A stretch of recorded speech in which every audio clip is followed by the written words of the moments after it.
Stop. Okay, today is day 65. And we're gonna so Jeremy was on the road today. So we're gonna show a quick clip of Jeremy on the road. And then he's gonna tell you about his time on the road.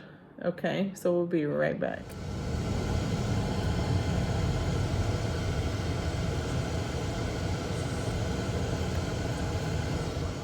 Okay, we're back. Hello. Are you texting your bro? Take my text One on of your bro. bros. Yes. You got Dixon, you got Sam, you got Nelson. Yeah, man. You got Albert. It's a good time. Yeah. Okay, so your time on the road.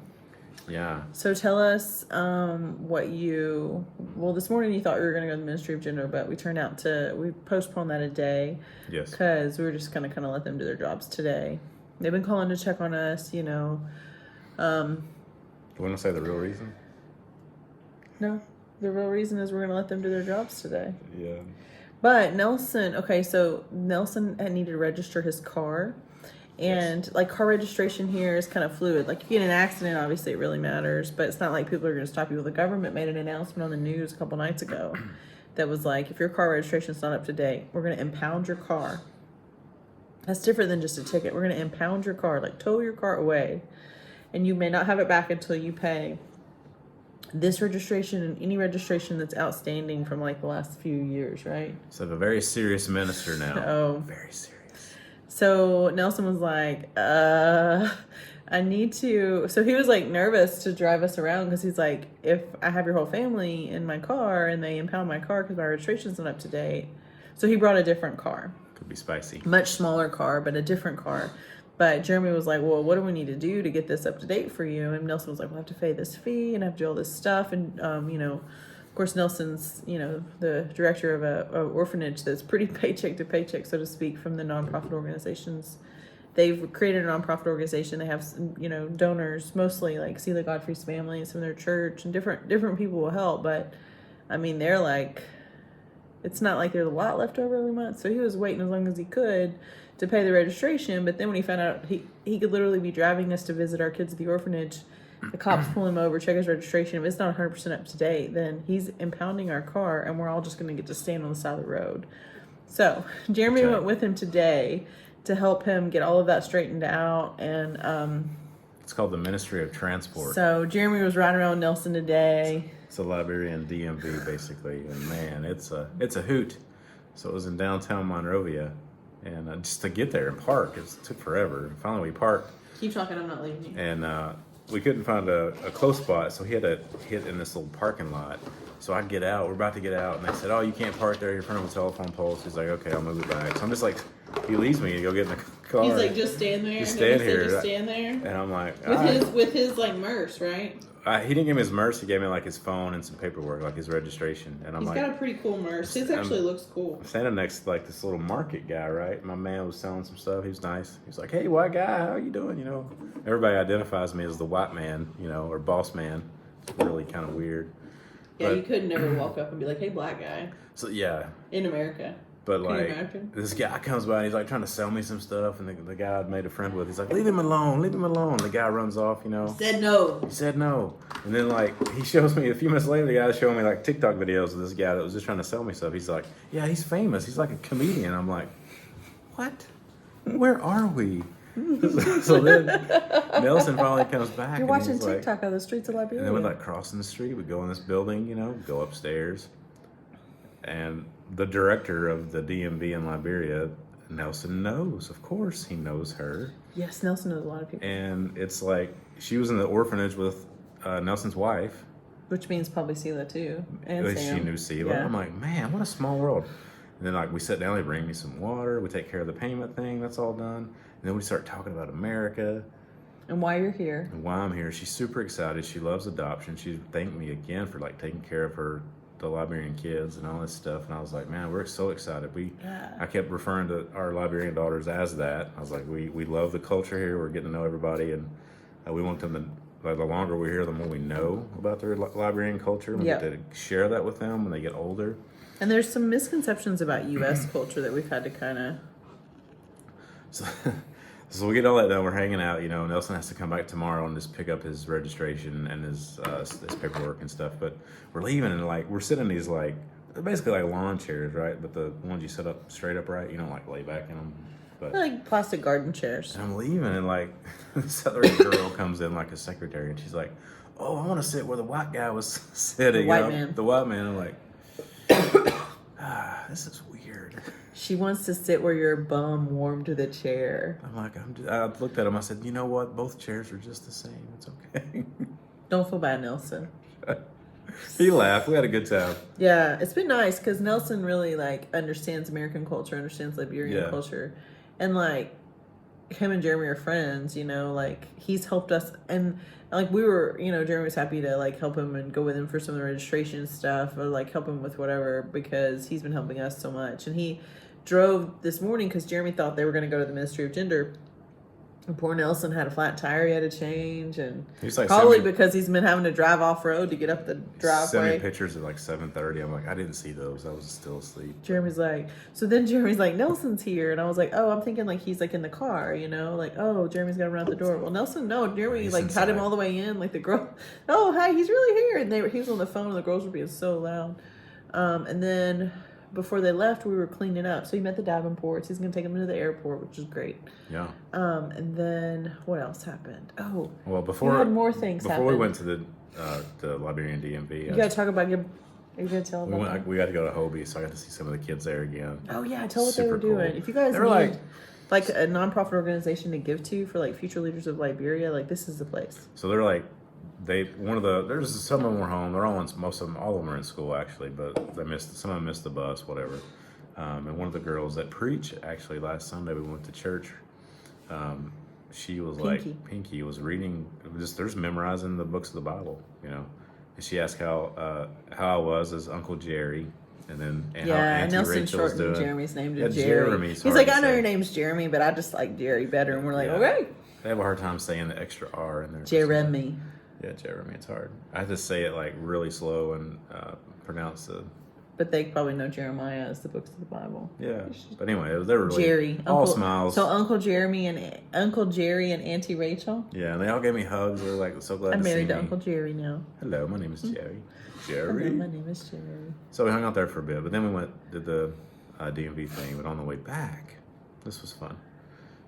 We're leaving Monrovia, and this like cop steps out in the road, and she's like, Stop. "Pull in." I'm Pull like, over. I'm like Nelson, row. I'm pretty cool. I'm relaxed. You know, we had a good time. It's good to be out and about doing anything else. And he's like talking to him, you know, if I let him, you know, they let us go. He's like, well, yeah. He's like, I have the receipt. Like he had all the stuff. Had all the stuff, yeah. And he got it all taken care of. Had to but he make a was phone like- call to the lady we just left. Yeah, just to And verify. the Did he police. hand the phone over? Yeah, Like his own personal phone. Like, I Mhm. promise. This is like, I got my hall pass. yeah. But luckily they had just done it because, So when I'm sitting there, though, I look over. This kind of made me a little anxious because there was a car going through the same thing. But they're like Liberian folks. So they all were getting out of the car. And then the cop caught in their car and drove off. he with drove it. their car away. So it's not like he tows See it. you later. But that car's going to get impounded, and And they I'm can't like- get it back till they come up with like I'm like looking between around $250 and $500, depending on like your backlog. Like, what's our contingency plan here? I was like, there's a lot of cabs. I guess me and Nelson will get a cab. Get a KK, get a cab. You're on a KK budget at that point. Oh. But like to get your car undone. So if you just pay what you need to pay and just get your registration, you're good. But a lot of these people haven't paid in years. So like say you're Yeah. 5 years backlogged and It's you don't, expensive. It then adds you're up. gonna have to pay all of it if they catch you. But if you get up to date, you're good. They'll let you go. So they're Okay. kind of incentivizing people to go pay. I feel like Nelson and I, the whole day, we were like comparing Liberia to America. And this was interesting. So, like, I was asking, like, how much do those motorcycles cost that we see going 5 deep? He's like, they cost $800. They're like dirt bikes. Yeah. Like when you say like they have kind of dirt bike tires. Yeah, but they actually have like the boxier gas can in the front or gas tank. Yeah. So they're $800. This is how they do it. They don't have interest or banks, but so like somebody Loans. will They have buy loans, them. really. Somebody will buy that for somebody, and they'll give it to them, and they'll say, "You pay me $6 a day," and at the end of this, however long they pre-negotiated, it's written out to. they'll end up paying like $1,100. So they don't have like interest; they just add on. It's to a the total. person-to-person loan. Yeah, yeah, and they do the Not same like thing with to the cars bank. too. Like it'll be a $5,000 car, but Nice. for Okay. 3 years you'll pay $6,500 back to me, and at the end of that, it's yours.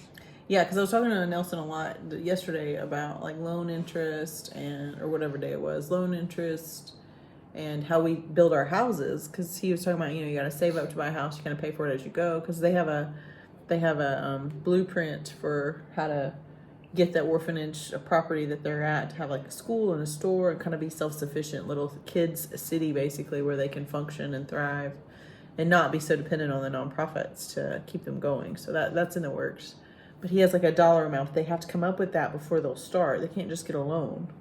And so I was telling him how U.S. mortgage companies work and Yeah. how much of our house we own and how much the bank still owns and all that. And they pay their insurance too. This is interesting. When they get their tags, they pay like $100 for the full year to insure their vehicle. Yeah, or I think they can do it every 6 months if they want. So there's not like a bunch of insurance companies. But it's government insurance. Yeah, so it's probably not good. Well, We found out today too that the governmental employees have not been paid. So it's what is Since- today? It's the 5th. Like- They're supposed to get paid like the last couple of days of the month. So they're like 5 days late or more and do they get paid in for January? everyone. I don't know if they got paid in January, but Yeah, so it's a this big is deal. the police. This is like everybody. This Ministry is, of Gender. yeah, all those folks. It's like, Any law enforcement, any kind of government clerks, any of these people doing the car registration, all of that. Well, they're probably going to pay them once everybody registers their car. so I'd say tensions are a little frustrating. You know what I for mean? people. Well, that could be part of it. Yeah, we're fundraising. But I mean, it's March the 5th. And like, I know, like, we'll have payroll things at work where, like, and it's never a big deal, but it's like, usually it goes in on a certain day of the month, but sometimes something will happen and it won't. We'll get this email, like, at 9 o'clock in the morning where everybody's looking for their money and it's like 12 hours and we're like, Yeah, what are you doing? like in the States, Because we're so used to that. not making payroll is a big deal. Yeah, and so it's like usually in our company, it's usually like it's within 24 hours and it's there, and it's usually some glitch or something happening or who knows why. But Yeah, the day that it goes in, like it's supposed to kind of. I think our contract says we're supposed to be paid by the 15th, like or maybe the 12th or something. But it always goes in early, and you get used to that. But it's like nobody's. I mean, everybody's still going to go to work, but they're not going to be like happy about it. yeah.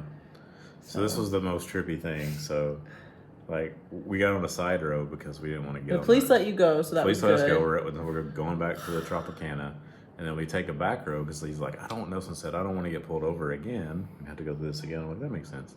So then I'm like, I'm going to listen to. While I was waiting, I was like, I'm going to listen to Sam Bruce's voicemail he sent us earlier. So I was like, listen to it again. We talk about these roller coasters too because like last night we went to sleep, we were super excited because like Nelson, a bunch of people were going to go to the Ministry of Gender together and just tell them thank you because there's a family leaving. And then we got information from our orphanage director that wasn't the best time. Maybe we should wait. He was kind of second guessing that. Maybe this isn't the right day because there was a lot going on at that office today. Maybe we should just give them space. So we were kind of defeated because we really wanted that to happen. We wanted the government officials to see an intact family exiting the country happy. Because I just, not to like be like, here, look at this, but more just like, this is the end game. And it's the suggestion that I had that I've pushed. Like, it was kind of my idea, like, you really need to do that. Like, first I started with, we plan to do this as a family as we leave, unless there's a legal reason why we can't. I want our kids, our Liberian kids, as well as our American kids, to see what all these people, look at these people in the eye of the people that are helping with this process and the challenges that they face. Because we've been waiting a long time. And they finally are almost, I want to tell them thank you. Well, that idea kind of spread. And then it was like, we don't want it to be like see, you need to move faster. But we want it to be like look at this miracle that you were a part of for this little girl. And that's happening tomorrow. So we're doing that tomorrow. But like this morning, we were super excited about that idea. And that idea kind of got shut down. And then we weren't sure if the family leaving would actually have time to go. And then we were like, is it risky for them to go? Because we're still in this limbo of this investigation. And we didn't want them to take any risks at all with her exit. Yeah. So tomorrow, we're all going. Well, let me finish. But then we this. got Sam's voicemail. So I was listening to. So we're up. We wake up. We're down. Well, no, that's what I was And then we're up again. And then we're down. And now we leave the police, and I'm on this back. we didn't road, get arrested. And I'm listening to Sam's voicemail. I look up and I see this white dude walking down the road. I'm like, that's Sam. While you're listening to his While I'm voicemail. listening to his voicemail, I'm like, it is Sam's a man small of many world. words. I'm like, Sam. I'm like, what's up? And I love all of them. And it's like, Is this, you can make this stuff And he up? had earbuds in, and Jeremy's like, "You need to be more aware, sir." I did. I of your had to yell. surroundings. I was like, yell 3 times. Sam! Like, how many Sams are there walking down the road right He now? couldn't hear it all. He's plugged in. So, Yeah, he just walks around the streets of Liberia, just free as a bird. tomorrow, Above it all. the plan is we're leaving it here at 9, me and Albert and the Davenports. Yeah, and yeah. then Albert's not going to go in. It's just going to be Sam and I introducing the Davenports and little Hannah to all the people we've met. And They're packing their be luggage up right now. excited for them. And and she's going tomorrow to say goodbye to the orphanage. yeah, and they asked One last Albert, time. like, why this never, he's like, I've never thought about it, but like, they've never seen this side of it. Like So, my idea the of the MOG meeting. folks, they've never been a part of it. So like, Yeah. I feel like that's going to just add to the morale It's gonna add to our momentum for sure. and the It's a momentum. enthusiasm. Yeah. But so like for me, when I come up with these like momentum ideas, like I do this sometimes with like fundraisers and stuff. And I was talking to the Davenports tonight about how to do like the textile thing and like the momentum there. And sometimes when I talk about maintaining momentum, it almost feels a little bit manipulative when I say it, like I'm trying to trick people into doing what I want them to do next. But it's not really that, but it's a really good story. Like Hannah's been in the orphanage for like 4 or 5 years, at least 4 that we know of, maybe. And she's such a sweet kid, and she's like this, just this. I mean, she was playing today with our kids. Playing video games when I come in. Yeah, we I'm taught her how to like, play Sonic the Hedgehog. That's pretty cool. But and Super Mario Brothers and Tetris, they have this like game stick thing, and so they were playing this earlier today. While Jeremy was gone, Dixon and Michelle and Hannah met my girls and I at the beach, which is like 40 steps from my door. But I don't really want to be at the beach without another adult, just because I feel like there's a lot of people, like there's not but today no one approached us. There was nobody. Like James, the lifeguard, came in and checked on us, brought a soccer ball for the girls to play with. But it was just nice to see Hannah. She fits in really wherever she goes. She's very sweet. Lexi and her, my youngest, are there holding hands so that the waves wouldn't knock them down. And I'm like, Lexi just lets it knock her down. Just lets it carry her. I'm like, can you just hold your face up?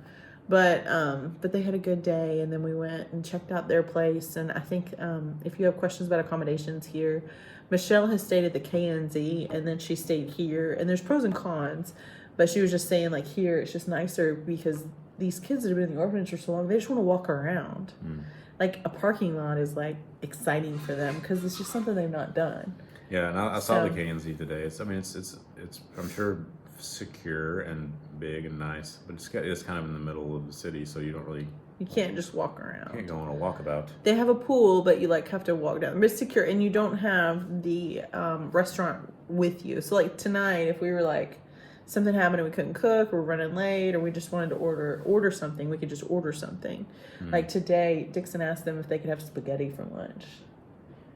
Because they have a version of spaghetti that they made there's a mission trip team here, and it's like they look like they're like Iowa football players, some of them, but they're mission trip, like college age. They're doing some building projects here, and like Hannah was laughing. She goes, "There's a lot of white men down there." Like they were all in the ocean. Everybody's freaking out they were gonna drown, but there's a bunch of them, so they're making like massive amounts of spaghetti. So Dixon got spaghetti. So they'll just make you whatever if you were to ask them. Like if you were to make a special request, they go find it for you. Well, even the lady, the director today, was trying to save us money. She's like, "I bet you're spending a lot on that.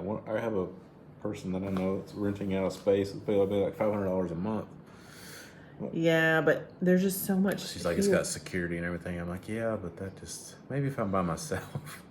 Well, and it's one of those things here that Not we're all really my kids. comfortable here.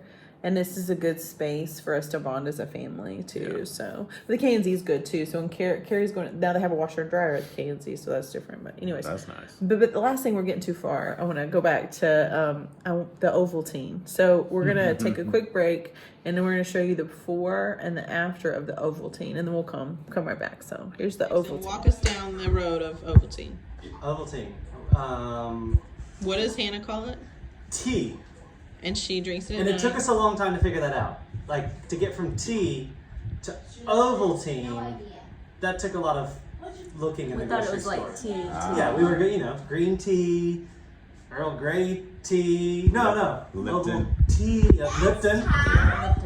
Ovaltine. I was like, I don't think I want to give you tea before bed. So, we always put, in a normal coffee cup, we would do 2 tablespoons and 1 sugar cube. So we have these today, which Jeremy's gonna try for the first time ever. First time, yeah, pretty sure. First time ever. And we are going to do 1 tablespoon probably, because that's about all you These are need. really But it's low just cups. this and hot water. Now, you can do it with hot milk. Ooh. Oh, we do have milk. Stop eating your shirt. But we're just gonna go with some hot water and a sugar cube this time, and we will be right back to see what Mr. Jeremy thinks. Okay. All right, here we go. Okay, so here's the More. Ovaltine. More Ovaltine, please. Ovaltine. Here we go. Yeah. And what all did you do to it? Probably needs another sugar cube. Don't tell the missus. So You put it in the tea kettle. So just literally heat up hot water and 1 heaping tablespoon with a sugar cube. Can I have please? Hannah wants this now, so. Come over here. She can have whatever she wants. That's right. This is really hot. You gotta be careful. What? This burned her tongue last time. No, you don't have to be on the video. No, we will put you in the Just video. drink it here so it doesn't spill over. It's Good. hot. Do all the kids like it, Hannah? Everybody like it at the home? Does everybody drink the tea? All the kids? Yeah. They all like it? Yeah. There you go, friends. Yep. You Ovaltine. gotta get him saying now more Ovaltine, please. Am I on? Wait, hang on. It keeps going out of focus. There you go. More Ovaltine, please. Sure. You're such a weirdo. Please You're just now realizing this? No, I know. I know what I signed up for. It's good. I just really like Dixon's facial expressions on things. Yeah, it needs Yes. more sugar. I mean, Thank you. Like, I told him. He didn't listen. okay. like Put one in more. I don't know what keeps for messing Hannah. with the focus, but all right. That's not for me. Yes, like Yes, yes. Okay. Bye. Thank you. Give me a wave, Jeremy. Jeremy. Huh. Give me a wave. Bye. Okay. So so we have to get Ovaltine. So we were a little bit worried about the Ovaltine thing. We're like, where are we gonna get that? They got it at a grocery store here, but they're just gonna give us their leftovers. They gave us a power strip. I gave Michelle the shoes that I bought that were too small for our oldest daughter, who apparently has grown. One of my other kids. So I brought 2 bathing suits for everybody, 2 pairs of shoes, 4 outfits, like 4 t-shirt shorts kind of thing. 1 long sleeve shirt for everybody, 1 hoodie jacket for everybody. But my oldest daughter has outgrown her 1 pair of her shoes. But Michelle, luckily, Davenport brought her some flip-flops that will fit her, just like dollar store, like just the like Target flip-flops. And so I gave her some shoes that I bought here in Liberia for my daughter that didn't fit, and they fit her perfect. They're great. So I made a good trade there. I gave them some hair stuff. They gave us a power strip. We're like villaging it up. We are. And then It takes a village. yes, but my middle child has outgrown one of her bathing suits. So the bathing suit that she likes the most has always been a little bit big, but I didn't really notice over the last like 3 months because I pretty much packed all their stuff in January and we left February 9th, but now we're into March. And my kids are like 10, and 7. One of them will be 11 this month, and they're outgrowing things. So I'm like, now she only has 1 bathing suit, not 2. I gotta wash their bathing suits too. They're getting a little gross. But anyways, they swam in the ocean today. We had a good day. We learned about Ovaltine with the kids. And apparently all the kids get this at bedtime. Everybody has their like tea. a lot of sugar. Well, I don't know if they put sugar cubes in it like she's asked her parents to do. It has the vitamins in it, though. I mean, we read the vitamins. Yeah, so it's part of their routine, but they call it tea. It's So, really like a weird tasting. It was funny, chocolate. Dixon's description. Hot We're chocolate. really going to miss them already. Like, we're going to have to be, like, visiting them when we go to Nashville. Yeah, it's kind of When like we an go to Tennessee now, we might have to get out of Centerville. it's kind of uplifting. I mean, every time Sam visits or we getting to meet them, it's like Mm-hmm. it's always good. I can't wait for Carrie to come too. We have amazing friends that are so supportive of our adoption, and like it's hard. Like adoption's hard, and I think you need like each adoptive family needs like 20 families that just aren't adopting, that are just like, you can do it, hang in there, are you okay, what can I do to help? Like, you know, like my friend Lindsay Downs, like in particular, she will text me probably like every other Sunday-ish and be like, hey, proof of life, what can I do for you, like how are you? And I mean, she's got her own problems just like everybody does, but she just says that like proof of life check-in, like I don't know what to do, but I know that maybe there's something, and it's nice. But to hang out with families that have been in the same trenches as we have been, that are at the end, and they're like out of the woods and the rainbow, you know. It's just very uplifting and encouraging for us. And I think just to be around Hannah too, I think just really, Yeah, she's a sweet kid. she really is. And she deserved to have left that orphanage sooner, but we'll take it. The transitional home. Yeah.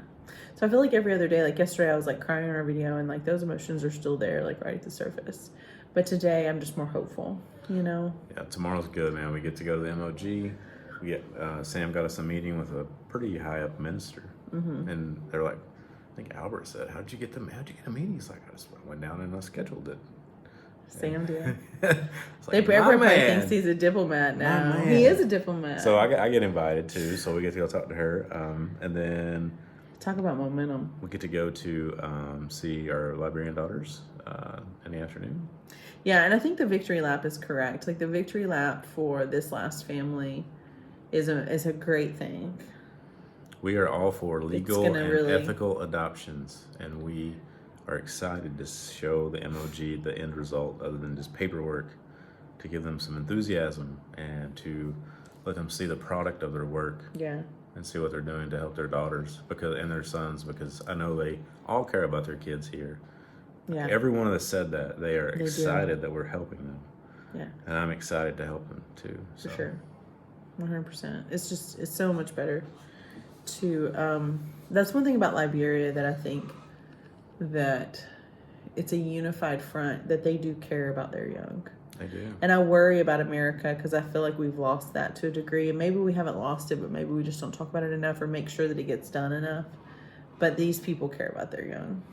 And partly, you know, in the generation gap here, there's still like, there's not a lot, you don't meet a lot of people in Liberia that are like 50, 60, 70, 80 years old. That generation that died during the war, a huge percentage of them, they're still missing that leadership. You're really right. So they're leading themselves. Like 30 people that are like 25 to about 55, 60. That's it. And so it's one of those things that I'm really proud of Liberia. It's an honor to be here on most days. Yes. Today for sure. I gotta say though, hearing about court and because I'm just excited, I know we're gonna Well, get there. and you hear- but having to like speak up, and I'm like, oh, I'm so soft spoken, so I'm gonna have to like yell because they make you stand up, and if you don't, the judge apparently gives you a hard time. You're not really soft spoken. My name's Jerry. I do wonder, like when they Remember when you said the prayer and forgot to say amen? when they No asked one me, was like, I can't hear him. They're like, Well, I had a you just didn't microphone. say it. well, when they asked me, like they ask you like your employment and all that stuff, I'm unemployed. I would just tell them you're an IT software guy. I'm a home educator, IT consultant. I would say, I would tell them something like that. That's You know, all kinds of questions. I'm retired at 44. I hung it up. So I'm retired because I cashed out my retirement to pay for this adoption, sir. I spent all my money to be here, so I don't have a job. Domestic engineer, IT consultant. So can we get this thing going, sir? Are they gonna ask you your job? Your really? honor. I think so. I think that's what Dixon said. Great. You gonna lie? It's in the paper. I'm gonna bend a little bit. IT consultant, domestic engineer. That's right. I build bridges with my kids' minds. I'm gonna say I'm a Noonday Collection ambassador, I am a professional adopter. That's what I do. philanthropist, I go around and adopt kids. physician assistant in emergency medicine, swim teach. You teach swim lessons. I am a You swim just use this- instructor. A swim instructor. So you don't have to lie. Just say that. I have many jobs, Your An Honor. IT consultant and a swimming. This is a whole different road. It's so funny. But it's funny now because now we're like, yesterday we were doom and gloom. I mean, it's literally like when I tell you guys every 3 hours there's a new. Roller coaster. It is every 3 hours. So, one thing I wanted to say. This will be the last thing because we need to stop. Because this is going to end up being like 40 minutes long. But to the adoptive families that are waiting, the unmatched families, I just want to tell you guys that I emailed Jimbo and it was like, hey, when are you going to send out another waiting families or waiting children email? Like he's done in the past. Because we haven't really seen a waiting child email since June of 2022. And there were a couple of kids on that email that weren't matched yet. They were on the older end. I sent Jimbo an encouraging email, but I also was like, I know I've talked to, like, on social media and just different avenues, I've talked to some of the families that are waiting to be matched, and they're just dying to get matched. And they're curious about the kids that are there, and they know that. And we've been to the orphanage 12 times now. So, like, essentially, I've spent almost 2 weeks. It's 12 like 12 times. We visited the orphanage 12 times since we got here. I counted the days. And that being said, like, I've spent a lot of time. So we stay, 2 of those times we stayed for like 5 hours. It was like a Saturday, 5 or 6 hours. And then most of the time we stay for about 3 or 4, right? We get there around 3 and leave 3 hours. And so I've spent a lot of time with these kids and a lot of time with the staff there, but mostly the kids. And so I know them well. So I don't know anything about their backstory, but I've just been like, ooh, like, I know these families want to know. So he did say that as soon as the throughput resumes here and the investigation is done, and there is another agency called IAAME that does have to stamp off. They are an American agency. They are involved in accreditation with Small World, and they're a pretty good accreditation licensing type thing to have. They do have to sign off after everything else is done, but it should be a quick thing. It shouldn't be a problem. But it is just kind of an oversight from the U.S. side, not government, but just a licensure agency. When I initially heard that we had to have another signature to keep moving forward, I was like, ugh. But I asked again about clarification on that, and it sounds like it's more of a formality, just to make sure that there's no issues that need to be followed up by the U.S. with the licensure, like with how the practices are going. So, like, for example, if something were major wrong with this investigation, they were found wrongdoing, which they haven't, but if they had, then then that agency may need to explore the other programs that Small World is sponsoring to make sure that there isn't any other problems. So it's just, that's kind of the hard stop there. But again, it's more of let us know when we can give you the green light. We just need all the details. And so we're excited about that. So once this investigation is done and the report is filed and we see that, which was supposed to happen today, of course, I know we've said that a lot. And once this is the official, though. Once all of everything is signed off on and we can just resume business as usual, Jimbo is immediately going to send out to the waiting families and to it's really a general email that goes out to all the Small World supporters on email of waiting children. And so we were hoping for those kids and praying for those kids because we've seen them, we've hugged them, we've given them cookies, we've given them markers, we've done so much to get to know those kids, and we love them very much. I look at them all the time. I'm like, maybe we could fit that one. Maybe we could fit this one. I know the Davenports have done similar. Like, hey, what about that one? Maybe we could, because once you spend time with them, it really, but I'm doing my best to teach them to smile in their photos too. Yeah. So yeah, they're going to learn to smile. It's cultural that they don't smile, so they're not miserable. And what's so funny is, like, I was looking through some of our librarian daughter's old pictures, and I was looking at the ones that our girls were with, the Clark's girls, and they look so miserable. In the reality, except for the oldest girl with the Clarks. She looked terrible. But she starts to smile during the end. But she smiles nonstop. She never in stops real smiling. life. It's like part of her personality. I mean, so in real life, I'm like, this picture doesn't do it justice at all. She's a very happy kid. So yeah. So those are some things that, like, we can encourage you guys on. All the kids are happy. There's 3 of the little girls. 2 of them are unmatched that are so feisty that I'm like, they're gonna need, they're going to be like firecrackers. Like, these are little girls that are going to grow up to be women that run their own companies. yeah, they're gonna need That's who they are. some really focused parents. Very audacious and assertive. Audacious. And then there's some other kids that are just so sweet and nice, and just like the Clark's older, like, just smiling all the time, just happy to be here every day. It's just a beautiful day. Yes. So, and there's some in between. But I'm so excited to see those kids come out. Okay, so day 65. Good day? Good day. All right. Went through the streets of Monrovia. I got arrested by the cops. It's a good time. No, Jeremy. I'm going to put that as the title of this video. Jeremy almost got arrested. I did. And just to get people I didn't to say watch a till word. the end. I was like, I'm not saying a peep. And we learned about Ovaltine. Yeah. All right. Love you too. Bye. Bye.